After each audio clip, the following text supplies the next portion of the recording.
ဒီနေ့အလုပ်တွေအများကြီးလဲလှုပ်ဆက်ရှိတယ်ဟင်းချက်ဖို့ကလည်းအချိန်မရှိတော့ဘူးအိမ်ကချက်ထားတဲ့ဝတ်သားဟင်းကလည်းအစီတွေတဝင်းဝင်းနဲ့ဝိတ်ကလည်းချနေတဲ့အချိန်ဆိုတော့ဒုက္ခပါပဲဒီဟင်းတွေကိုအဆင်ပြေအောင်ဘယ်လိုစားရပါမလဲ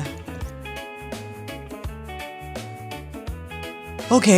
ဒါဆိုရင်တော့အိမ်မှာအလွယ်တကူရှိတဲ့ပစ္စည်းလေးတွေနဲ့ပဲစီကိုဖယ်ထုတ်ကြည့်လိုက်မယ်ပထမအဦးဆုံးနဲ့အမြန်ဆုံးနေရတော့ပေါင်မုတ်နဲ့အစီတွေကိုစုပ်ယူလိုက်မယ်ပေါင်မုတ်အသားကစီကိုစုပ်ယူအားကောင်းတယ်ဟင်းအိုးတွေကစီများတဲ့နေရာအပေါ်ကိုပေါင်မုတ်တစ်ချက်လောက်တင်လိုက်တာနဲ့စီတွေကအလိုလိုရေမြုပ်လိုမျိုးစုပ်ယူသွားမှာဝင့်နေတဲ့အစီတွေကိုတတ်နိုင်သလောက်ခတ်ထုတ်မယ်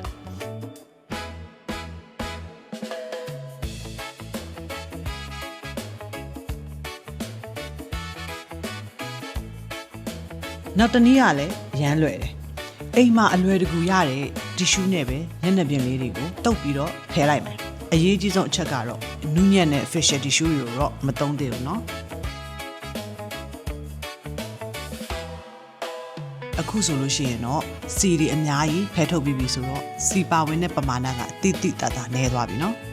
ဒါပေမဲ့အနှစ်ထဲမှာလည်းစီတွေကအများကြီးကျန်နေနိုင်သေးတာမို့ဟင်းအနှစ်တွေအစားအသားတုံးလေးတွေနဲ့ချင်းဟင်းလေးတွေကိုပဲရွေးစားမယ်ဆိုလို့ရှိရင်အစီပါဝင်တဲ့ပမာဏကပိုပြီးတော့နည်းသွားပြီဆိုတော့စားလိုက်အောင်ပဲအခု